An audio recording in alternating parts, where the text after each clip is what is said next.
Okay, hai, Assalamualaikum dan selamat petang. Okay, hari ni kita nak bercerita berkenaan copywriting. Apa tu copywriting dan macam mana kita nak menulis copywriting. So, dalam chat bottles, copywriting ni diketengahkan sebagai salah satu yang penting lah, isi yang penting. And then yang kedua adalah ads, bahagian ads.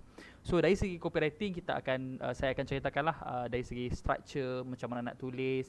And then saya akan provide juga beberapa contoh copywriting yang boleh anda ambil dan orang kata apa, untuk buat sebagai rujukan lah. Okay, baik. So pertama sekali, berkenaan copywriting guide, mari kita tengok apa itu copywriting.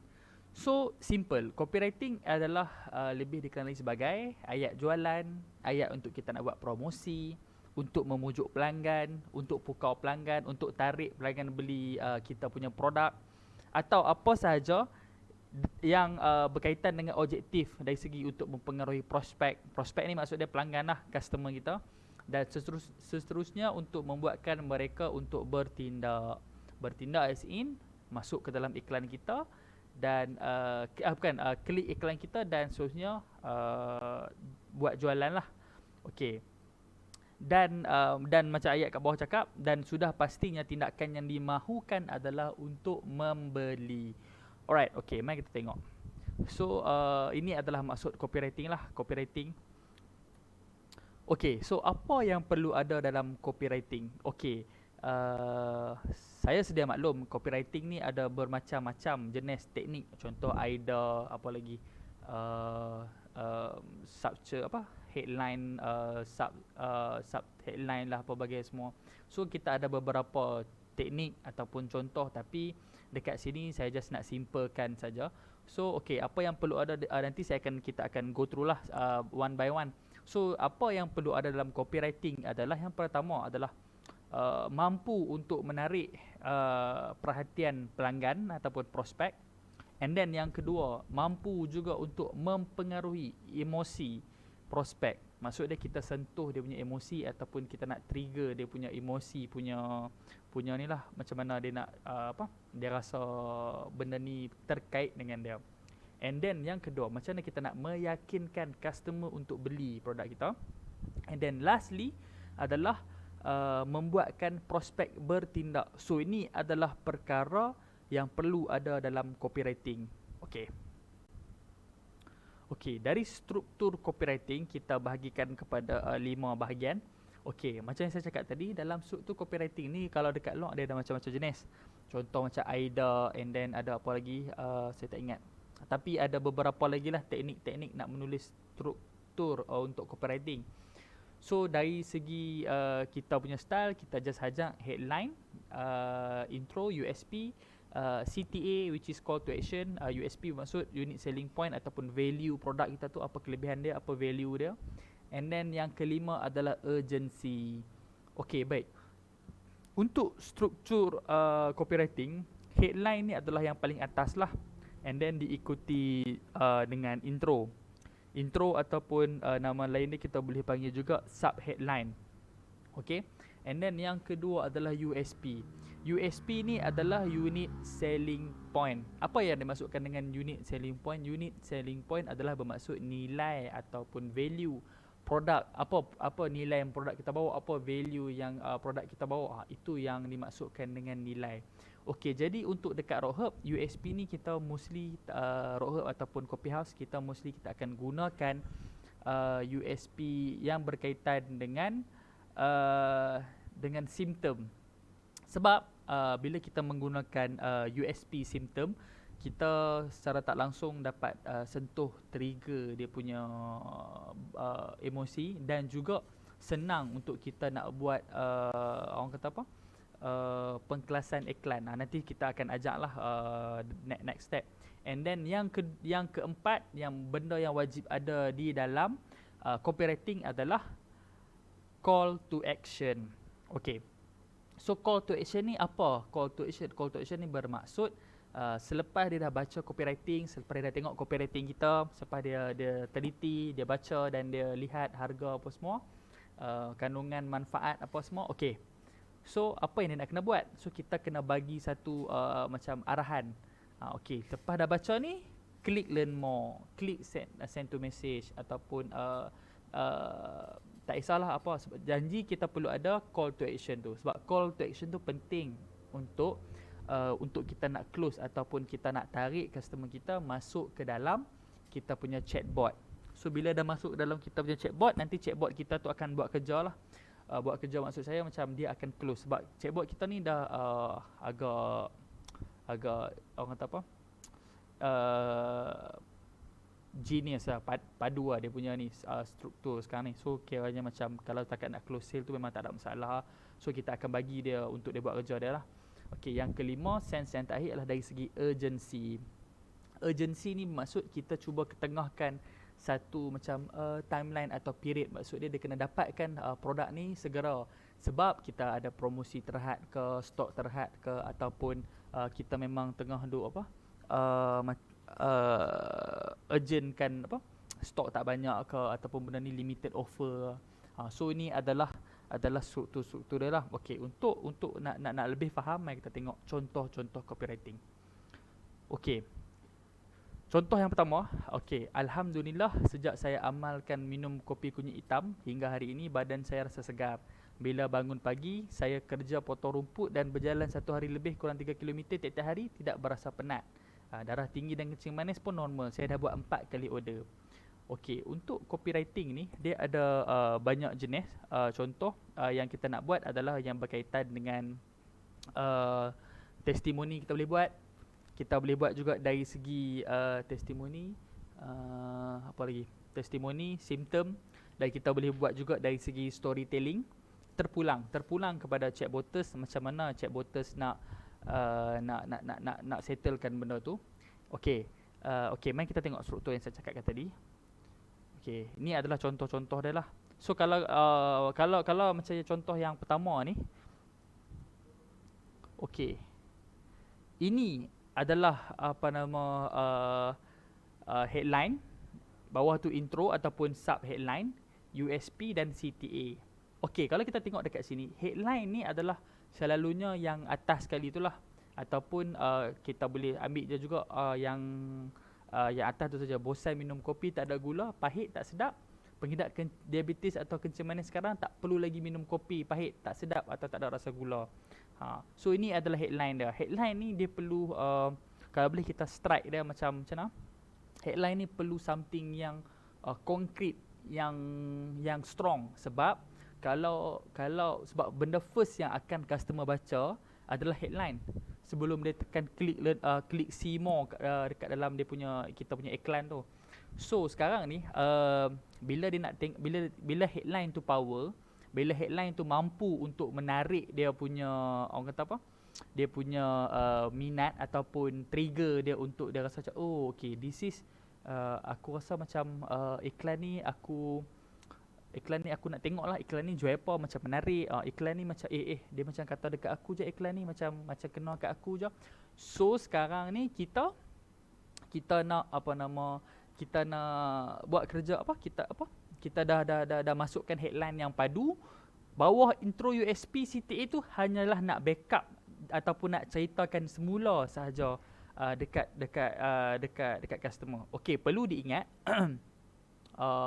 walaupun pentingnya headline dan juga intro, walaupun pentingnya juga, walaupun sepenting mana headline pun, tapi intro ataupun sub headline, USP dan juga CTA ni juga memainkan peranan. Maksud dia kita juga tak boleh memandang benda tu macam tak penting lah, macam boleh buat ikut dan boleh buat halabalai, tak.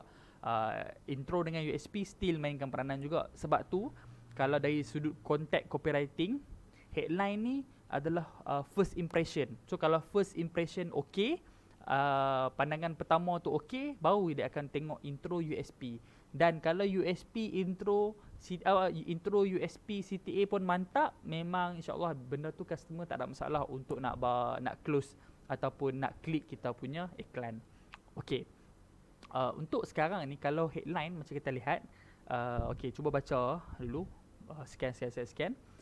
Dulu makan, okey, ini adalah jenis headline, jenis kita panggil testimoni punya style. So maksud testimoni, dia masukkan satu headline, dia kata maybe bosan dah minum gula tak ada gula, pahit tak sedap. Okay, so dia masukkan satu testimoni daripada customer kita dekat bawah. And then dia juga boleh masukkan juga the real maybe screenshot punya copyright ads, gambar yang testimoni tu masukkan juga ke dalam ads di gambar dia tu. Okay, so bila kita tengok headline ni, kalau headline tu cukup menarik, dia memang mampu untuk menarik customer untuk baca. Okay, intro ni ataupun sub headline dia hanya nak support balik headline tu. Okay, dah dia ceritakan scan. Okay, kopi ni macam ni, kopi ni bagus, kopi ni macam ni, jus ni bagus, produk kita macam ni. Okay, kita masukkan dengan intro. Keistimewaan kopi kunyit hitam sehingga digelar mesra pengidap kencing manis dan kolesterol tinggi adalah disebabkan, okay, masukkan USP. Itu USP kita, mengandungi 7 herba terbaik, kafein yang rendah, tapi kopi kau, krema yang sangat istimewa daripada tumbuhan sahaja. And then kita gunakan teknologi gula nano tanpa gula kristal. Okay, gula nano ni dia rendah kalori, sebab tu orang kecil manis pun boleh minum. Sebab tu dia digelar mesra diabetes. Ataupun USP kita juga boleh diguna untuk daripada simptom. Contoh saya buat contoh satu copywriting. Okay, headline yang boleh kita buat melalui simptom adalah kaki kini pakcik kini dah boleh berjalan sejauh 5 km sehari tanpa rasa kebas dan sakit di bahagian sendi. Terima kasih Kopi Rock, terima kasih Kopi Kunyit Hitam. So itu adalah contoh headline lah. And then kita masuk intro. Alhamdulillah, selepas mengamalkan Kopi Kunyit Hitam ataupun Kopi Rock, kini kaki Pakcik Sulaiman dalam keadaan yang baik, di mana kaki Pakcik Sulaiman sudah tiada lagi rasa kebas-kebas, sakit-sakit sendi, dan juga gula dalam badan Pakcik Sulaiman pun paras gula semakin turun. Okey, itu adalah contoh. Apa tu, masukkan USP kita, apa kelebihan dia lagi, mengurangkan. Okey, untuk USP kalau boleh kita jangan overclaim lah. Maksud dia macam ayat-ayat kita nak buat tu, kalau boleh kita kena buat ayat yang dari segi orang kata apa, dia jangan overclaim, tapi kita claim. Nampak tak? Maksud dia macam ni, boleh menghilangkan kencing manis. Oh tak, kita membantu mengurangkan simptom kencing manis. Okey, apa simptomnya? Membantu mengurangkan kebas-kebas, membantu mengurangkan kerap kencing malam, membantu membuang angin dalam badan. Macam tu. Sebab kalau kita buat overclaim, kita dah sedia maklum bahawa penyakit kencing manis ataupun penyakit jantung, serta-serta penyakit tiada ubat dia. Maksud dia hospital memang tak ada lah ubat kencing manis. Ubat yang ada macam insulin ataupun ubat yang kita makan tu hanyalah untuk membantu mengawal proses kencing manis tu daripada semakin teruk. Okey, itu maksud dia. Okey, masuk kepada CTA. CTA ni maksud dia call to action. So selepas dia dah baca headline menarik, intro, padu, USP, ngam kena dengan dia punya ni, okey, kita masukkan CTA. Apa tu CTA? Iaitu CTA adalah call to action. Maksud dia kita bagi arahan dekat dia. Okey, bila dia dah okey, klik butang learn more sekarang. Klik butang learn more untuk dapatkan harga promosi sekarang. Klik butang learn more untuk turun paras gula anda hari ini. Klik butang learn more untuk kurangkan. Okey, kalau boleh CTA tu kita masuk sikit dengan USP apa yang kita buat. Contoh headline tadi bercerita berkenaan dengan kebas-kebas ataupun lengoh-lengoh ataupun paras gula. So maybe boleh masukkan CTA yang berkaitan. Contoh, klik butang learn more untuk kurangkan paras gula anda hari ini. And then buat banyak-banyak. And then okay, and then dekat bawah tu PS tu maksud dia itu adalah urgency. Okay, kita cakap promosi ni boleh tamat bila-bila masa. Order sekarang, insya-Allah kita akan cuba untuk ikhtiar. Kopi Kunyit Hitam by Coffee House ni memang banyak dah membantu pengidap diabetes dapat minum balik kopi yang sedap lemak berkrim ni.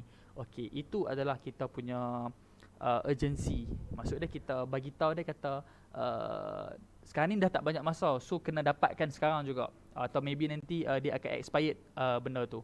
Okay, uh, okay, tak apa. Okay, ni slide nanti saya akan bagi kemudian. So boleh tengoklah untuk contoh macam mana penulisan copywriting ni. Ini adalah contoh yang pertama tadi.